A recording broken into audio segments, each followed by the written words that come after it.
Welcome students. Board exam 2024 कक्षा 5 का हिंदी का ये पेपर आपके लिए मैं लेकर के आया हूँ।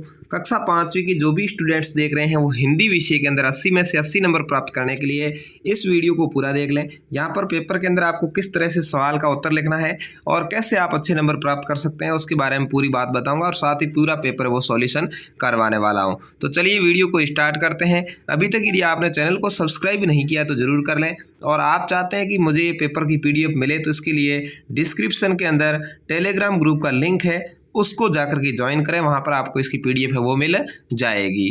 तो चलिए शुरू करता हूँ। परीक्षार्थी के लिए सामान्य निर्देश आएंगे। सबसे पहले विद्यार्थी सर्वप्रथम अपने नामांक यानी रोल नंबर और दिनांक आदि की पूर्ति कर लें। प्रत्येक प्रश्न पत्र हिंदी विषय के लिए निर्धारित अधिगम क्षेत्र के अंतर्गत है। सभी प्रश्न करना जरूरी है। प्रत्येक प्रश्न का उत्तर प्रश्न पत्र में दिए गए निर्धारित स्थान पर ही लिखना है। मतलब पेपर और प्रश्न जो है वो एक ही आएगा, उत्तरमाला भी इसी के अंदर ही आपको लिखनी है, अलग से कोई पेपर नहीं है। सभी प्रश्नों के अंक उसके सामने दिए हुए हैं, कौन से सवाल कितने नंबर का है। सबसे पहले आपका पार्ट आता है पढ़ना, पढ़कर समझना और लिखना। गद्य भाग का 22 नंबर के ये क्वेश्चन आएंगे। देखिए, कबड्डी से लाभ होते हैं। कबड्डी से क्या क्या फायदे हैं? उत्तम स्वास्थ्य मिलता है, सुगठित शरीर बनता है, मानवीय गुण विकसित होता है, उपयुक्त सभी। तो ये सभी बातें सत्य है। तो आपको यहाँ पर 2 सही उत्तर भर देना है कि ये सभी बातें सत्य है। अगला पूछा है वयस्क मताधिकार की न्यूनतम आयु है, यानी कौन व्यक्ति है जो वोट डाल सकता है। कम से कम कितनी उम्र, अधिक से अधिक कितनी उम्र या कम से कम कितनी उम्र। तो कम से कम 18 वर्ष हो उसको वयस्क मताधिकार कहते हैं। ब यहाँ पर आपका राइट आंसर है। और अधिक उम्र कितनी भी हो वो वोट डाल सकता है, कम से कम 18 वर्ष चाहिए। अगला है अपनी वस्तु पाठ में दोनों भाई किस वस्तु के लिए झगड़ा कर रहे थे। तो जो वो गुरुजी वाला पाठ है कि आए थे, उन्होंने उसको समझाया था, दोनों भाइयों तो भूमि के लिए लड़ रहे थे। किसके लिए? भूमि के लिए। तो वो आपको यहाँ पर राइट आंसर भरना है। अगला है अमीर पिता ने आलसी पुत्र को कुछ कमा के लाने के लिए कहा। पहले दिन लड़के ने किससे पैसे मांगे? तो पहले दिन उसने अपनी माँ से पैसे मांगे थे। वो यहाँ पर आपको राइट आंसर भरना है। दूसरे दिन का पूछे तो बहन से मांगे थे, ठीक है ना, वो इसमें ऑप्शन में नहीं है। वैसे दूसरे दिन का पूछा नहीं है, पूछे तो बहन से है। सत्य बोलना एक प्रकार की तपस्या है। ये बात खंड है, व्यावहारिक है, अखंड है या असत्य है? ये बात बिल्कुल अखंड है, यानी ये बात बिल्कुल ही 100% सही है। तो स आपको यहाँ पर राइट आंसर भर देना है। उसके बाद आपके छठा क्वेश्चन आया। देखिए, लोकतंत्र किसे कहते हैं? तो जनता के लिए और जनता द्वारा चुनी हुई सरकार को लोकतंत्र कहते हैं। कबड्डी खेल के मुख्य लाभ क्या है? कबड्डी खेल से शरीर स्वस्थ और सुगठित रहता है। और भी है, आगे देखिए, दिमाग तेज और प्रसन्न रहता है और देश के लिए खेलने की भावना जागती है। अगला है राजा मंत्री से अपनी कन्या का विवाह क्यों करना चाहता था? मंत्री की सूझबूझ और चतुराई से प्रभावित होकर राजा उससे अपनी कन्या का विवाह करना चाहता था। ये आपका इसका आंसर हो जाएगा। 3 नंबर का ये क्वेश्चन आपके आता है। उसके बाद देखिए 8 नंबर का गद्यांश आया है। इसको ध्यानपूर्वक पढ़ना है, पढ़ करके उत्तर देना है। यानी ये जो 4 क्वेश्चन पूछे जाएंगे इनके उत्तर इसमें ही दिए हुए हैं, आपको अच्छे से पढ़ना है। जैसे ये भूमि वाले पार्ट में से है, तुम लोग भूमि के लिए, इस टुकड़े के लिए झगड़ा करके अपनी अनमोल जीवन को नष्ट करने पर तुले हुए हो। ये भूमि न तुम्हारी न ही तुम्हारी बनेगी। भूमि ही क्या, संसार के जितने भी पदार्थ है, धन संपत्ति है, मकान आदि है, इनमें से कुछ भी तुम्हारा नहीं है। तुम्हारी अपनी वस्तु तो केवल भजन भक्ति और तुम्हारे अच्छे कर्म है, जो लोक परलोक के संगी साथी है। से सब कुछ तो यही रह जाता है। अतएव आपस में लड़ने झगड़ने और मनुष्य जन्म के मूल्यवान समय को व्यर्थ नष्ट करने की अपेक्षा जीवन को अच्छे कर्मों और नाम सुमिरन में लगाओ, ताकि तुम्हारा लोक परलोक संवर जाए। ये गुरुजी ने कहा था। तो सवाल पूछा है क्या चीज़ मनुष्य की नहीं है? तो देखिए यहाँ से लिखा हुआ है पूरा ही कि भूमि ही क्या, संसार के जितने भी पदार्थ है। देखिए, भूमि ही क्या, संसार के जितने भी पदार्थ है, धन संपत्ति मकान आदि में से कुछ भी मनुष्य का नहीं है। तुम्हारा का मतलब मनुष्य है, तो उसकी जगह आपको लिख देना है, ठीक है। ये उत्तर हो जाएगा। यहाँ से आपको हुब टू हुब भी लिख सकते हैं। अगला है तुम्हारी अपनी वस्तु क्या है? देखिए यहाँ पर लिखा हुआ है कि तुम्हारी अपनी वस्तु, तो ये देखिए इसमें तुम्हारा कुछ भी नहीं है। तुम्हारी अपनी वस्तु तो केवल भजन भक्ति और तुम्हारे अच्छे कर्म है। तो ये दूसरे का उत्तर है। तुम्हारी की जगह हमारी लिखना है, ठीक है, क्योंकि अपन अपने बारे में बता रहे हैं। उन्होंने तुम्हारी यानी भाइयों के बारे में बताया था, तो भाइयों ने अपने बारे में बताया। हमारी अपनी वस्तु तो केवल भजन भक्ति और हमारे अच्छे कर्म है। अगला है लोक परलोक किस प्रकार संवरता है? तो यहाँ पर लिखा हुआ है, देखिए, आपस में लड़ने झगड़ने और मनुष्य के मूल्यवान समय को व्यर्थ नष्ट करने की अपेक्षा जीवन को अच्छे कर्म और नाम सुनने लगाओ, ताकि तुम्हारा लोक परलोक संवर जाए। ये तीसरे का उत्तर है। यहाँ से शुरू होना है, ठीक है। यहाँ पर देखिए अच्छे कर्मों में, और यहाँ लिखा हुआ है। अगला है लोक परलोक में क्या साथ जाता है? यहाँ पर लिखा हुआ है, देखिए तुम्हारा, यहाँ पर लिखा है, देखिए भजन भक्ति और तुम्हारे अच्छे कर्म ही साथ में जाते हैं। ठीक है, तो यहाँ पर आपको ये लिख दिया है, हमारी भजन भक्ति और अच्छे कर्म ही लोग परलोक में साथ में जाते हैं।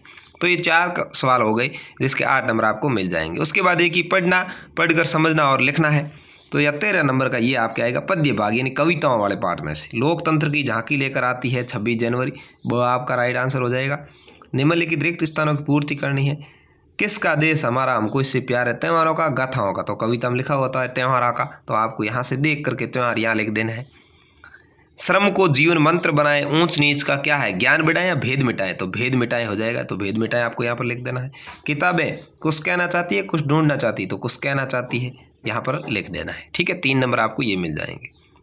उसके बाद निम्नलिखित शब्दों को उसके समानार्थी शब्दों से मिलाना। देखिए, समाज कुछ लोगों का समूह है, किरणें आशा है, कड़ियाँ जोड़ने का मतलब मेल करना है, धरा का मतलब धरती है, नई रोशनी का मतलब सुखद भविष्य है, और गगन का मतलब आकाश है। तो मैंने यहाँ पर इस तरह से मिलाया है, आप मिला भी सकते हैं, आप चाहें तो यहाँ पर इसको लिख सकते हैं एक दूसरे के सामने सही सही। ये भी आपको दोनों जगह मिलेगी, जो भी आपको ठीक लगे वो करें। अगला है, हर बालक के जिम्मे इसकी चौकस पहरेदारी। इससे क्या मतलब है, आशय है। इससे आशय है कि भारत के प्रत्येक व्यक्ति का कर्तव्य है कि वो भारत माता की रक्षा करे, सभी को सदा सावधानी के साथ उसकी रखवाली करनी होगी, उसका मान सम्मान बढ़ाना होगा। तो इस तरह से ये आपका 13वां क्वेश्चन हो गया। अब व्यावहारिक व्याकरण, व्याकरण के भी 13 नंबर के सवाल आपको पूछे जाते हैं। आपके सर ने भी आपको व्याकरण पढ़ाई होगी, नहीं पढ़ाई तो कोई बात नहीं, इसमें बहुत सारे सिंपल सवाल ही है। हवा का पर्यायवाची शब्द है, यानी हवा को और क्या कहते हैं, गगन कहते हैं, पवन कहते हैं, जग कहते हैं, नभ कहते हैं। तो पवन कहते हैं, क्या कहते हैं, पवन। स आपका राइट आंसर हो जाएगा। मुहावरों का वाक्य में प्रयोग करना। आंख बचाना, आंख दिखाना। बच्चों द्वारा चॉकलेट मांगने पर उसकी मम्मी ने उसे आंखें दिखाई। ठीक है, तो इस तरह से आंख दिखाने का मतलब है थोड़ा डराना होता है। ठीक है, गले का हार होना। वही दोस्त जो कल तक गले का हार था, मुसीबत में साथ छोड़ गया। गले का हार होता है वो क्या होता है, हरदम साथ में रहता है, लेकिन गले का हार होने का मतलब है, इस तरह से आपको उदाहरण देकर समझा दिया।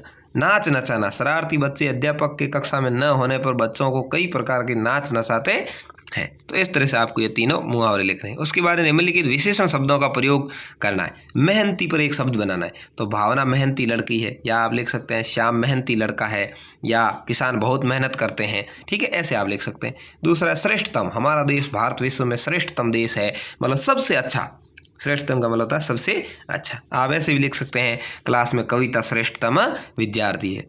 अगला है काला, काला का प्रयोग करना। भैंस का रंग काला होता है। ठीक है, ब्लैक बोर्ड का रंग काला होता है। ठीक है, इस तरह से आप कुछ भी लिख सकते हैं। अगला है, निम्नलिखित शब्दों के विपरीत अर्थ बताने वाले शब्द लिखने हैं। विपरीत अर्थ का मतलब होता है विलोम शब्द। ठीक है, उल्टा, लोक का होगा परलोक, अंधेरा का होगा उजाला, लाभ का होगा हानि। तो इस तरह से। अगला है, निम्नलिखित शब्दों के लिंग बदल कर नए शब्द बनाइए। देखिए, पुजारी, तो महिला को क्या कहेंगे, पुजारिन। जो पुजारी की पत्नी होगी उसका नाम पुजारिन होगा। हाथी, हाथीनी। पहाड़, पहाड़ी। यहाँ देखिए, हाथी में बड़ी ई की मात्रा है, थी में छोटी ई की मात्रा, नी लग गया। पुजारी में बड़ी ई की मात्रा थी, री पर छोटी ई लग कर पीछे न लग गया। ठीक है, तो इस तरह से ये शब्द बनते हैं। अब है सृजनात्मक अभिव्यक्ति, 24 नंबर की ये आपके आएगी। सृजनात्मक अभिव्यक्ति का मतलब है कि आपको किस तरह से लिखना आता है। निम्नलिखित में से किसी एक विषय पर कहानी लिखनी है आपको। देखिए, कोई भी एक विषय पर आपको कहानी लिखनी है, तो आप आराम से लिख सकते हैं खरगोश या कछुए वाली कहानी, लालची कुत्ते वाली कहानी, या प्यासा कौवा की कहानी। तो मैंने खरगोश और कछुए वाली कहानी लिखी है, आप इसको अच्छे से पढ़ लीजिए, और इस तरह से आप भी लिख सकते हैं। देखिए, एक जंगल में एक खरगोश और एक कछुआ रहते थे। खरगोश कछुए की धीमी चाल पर हंसता था। एक दिन कछुए ने खरगोश से एक दौड़ लगाने को कहा। खरगोश बहुत तेज दौड़ा और आगे जाकर एक पेड़ के नीचे आराम करने लगा और सो गया। कछुआ धीरे लेकिन लगातार चलता रहा, वह लक्ष्य पर पहुंच गया। जागने पर खरगोश बहुत तेज दौड़ा, उसने देखा कछुआ पहले ही दौड़ जीत चुका था। तो इस तरह से ये खरगोश और कछुए वाली कहानी, आपको कोई भी तीनों में से एक लिखनी है, जो ठीक लगे वो लिख दे। उसके बाद में आपको एक अर्जी लिखनी आती है, जिसको प्रार्थना पत्र कहते हैं। आप राजकीय उच्च प्राथमिक विद्यालय जयपुर के राहुल या पूजा है, लड़का है तो राहुल लिखना है, लड़की है तो पूजा लिखना है। अपने प्रधानाध्यापक जो भाई की शादी में जाने तो अवकाश के लिए प्रार्थना पत्र लिखना है। तो देखिए, ऐसे लिखना है सेवा में, फिर ये कोमा लगाना है, श्रीमान प्रधानाध्यापक महोदय राजकीय उच्च माध्यमिक विद्यालय जयपुर। ठीक है, इस तरह से यहाँ भी कोमा लगेगा, यहाँ भी कोमा लगेगा, आप ध्यान रखना। इसके बाद विषय लिखना है। भाई की शादी में जाने हेतु अवकाश के लिए प्रार्थना पत्र, महोदय, कोमा लगाना है। फिर सविनय निवेदन है कि मेरे बड़े भाई का विवाह दिनांक 20/4/2024 को होना तय हुआ है। इस कारण से मैं दिनांक 19/4/2024 से एक दिन पहले से लेकर 23/4/2024 तक विद्यालय में आने में असमर्थ हूँ। अतः आपसे निवेदन है, ये कितने दिन हो गए देखिए, 19, 20, 21, 22, 23, 5 दिन, तो मुझे 5 दिवसों का अवकाश देने की कृपा करावें।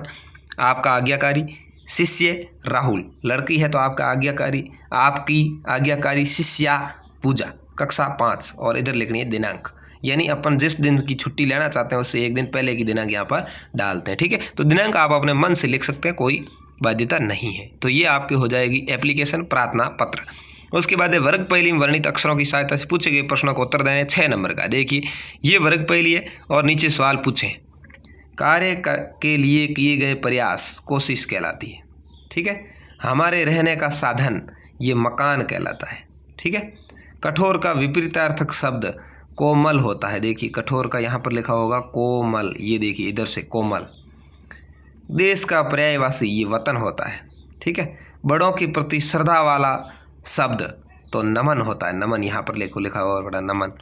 और आखिरी में पूछा है, इतने ही हो गए। ठीक है, 6 के 6 हो गए, देश का पर्यायवाची वतन और बड़ों के प्रति श्रद्धा वाला शब्द नमन। तो ये 6 शब्द इसमें से छांट करके आपको लिखने होते हैं। उसके बाद निम्नलिखित में किसी एक विषय पर निबंध लिखना है। 6 नंबर का सवाल आता है, मेरा प्रिय खेल कौन सा है, लिख सकते हैं। आपको जो भी खेल अच्छा लगता है, वो कबड्डी, हॉकी, फुटबॉल, वॉलीबॉल, जो भी खेल आपको अच्छा लगता है वो लिखना है। ऐसे नहीं मोबाइल वाला खेल लिख दो। मेरे प्रिय अध्यापक कौन है, उसके बारे में आप लिख सकते हैं, फलाना जी मेरे प्रिय अध्यापक है, वो मुझे अच्छा पढ़ाते हैं, ये पढ़ाते हैं, मुझे अच्छा लगता है, ऐसे जो भी। या मेरा प्रिय त्यौहार दीपावली पर आप लिख सकते हैं। तो मैंने मेरे प्रिय खेल पर लिखा है, मैं प्रतिदिन शाम को 1 घंटा खेल खेलता हूँ। कबड्डी मेरा प्रिय खेल है, कबड्डी खेलने के लिए हम स्कूल के मैदान में जाते हैं। कबड्डी मेरा प्रिय खेल, क्योंकि इससे शरीर में सुस्ती फुर्ती आती है। कबड्डी खेलने से हम में टीम भावना का विकास होता है। इस खेल से हमारा शरीर मजबूत होता है। कबड्डी खेल में हमेशा शरीर को सक्रिय रखना पड़ता है, इससे अच्छा व्यायाम हो जाता है। तो यहाँ पर ये हो गया। उसके बाद परिवेशी सजगता संबंधित 8 नंबर के सवाल आते हैं। विद्यालय को स्वच्छ और आकर्षक बनाने के लिए आप क्या क्या करेंगे। तो विद्यालय की सफाई, शौचालय, पेशाब घरों की सफाई पर विशेष ध्यान रखेंगे। कक्षा की सफाई रोजाना करेंगे और दीवारों पर कुछ भी नहीं लिखेंगे जिससे दीवारें गंदी नहीं हो। पानी की टंकी की नियमित सफाई और नलों की सुरक्षा का ध्यान रखेंगे। नल का प्रत्येक कक्षा और विद्यालय के बरामदे में महापुरुषों के चित्र लगाकर उसे आकर्षक बनाने का प्रयास करेंगे। तो ये हो जाएगा। उसके बाद सड़क पार करते समय किन किन बातों का ध्यान रखना है। सड़क हमेशा जेब्रा क्रॉसिंग से ही पार करनी चाहिए, यानी जो ब्लैक पट्टी बनी होती है, सफ़ेद पट्टियाँ, उससे करनी चाहिए। ठीक है, सड़क हमेशा उस समय पार करनी चाहिए जब वाहन लाल बत्ती पर रुके हुए हो। सड़क पार करते समय पहले हमें दाईं ओर से आ रहे वाहन देखने चाहिए और मध्य में जाकर बाईं ओर से आ रहे वाहन देखने चाहिए। उसके बाद में ही सड़क पार करनी चाहिए। सड़क पार करने में कोई जल्दबाजी नहीं करनी चाहिए। तो ये पैदल यात्री के सड़क पार करने का नियम था। तो इस तरह से ये आपके हिंदी का पेपर आएगा। तो बहुत ही अच्छा लगा होगा आपको। ये पेपर आप प्राप्त करना चाहते हैं पूरा सॉल्यूशन, तो डिस्क्रिप्शन में जो लिंक दे रखा है टेलीग्राम का, उसको ज्वाइन कर लें, जहाँ पर आपको PDF मिल जाएगी। और चैनल को सब्सक्राइब कर लें, जिससे कि आपको ऐसे ही वीडियो मिलते रहेंगे। धन्यवाद। जय हिंद, वंदे मातरम। आपका बोर्ड का एग्ज़ाम बहुत बढ़िया हो। तब तक मैं और भी पेपर आपके अपलोड कर दूँगा।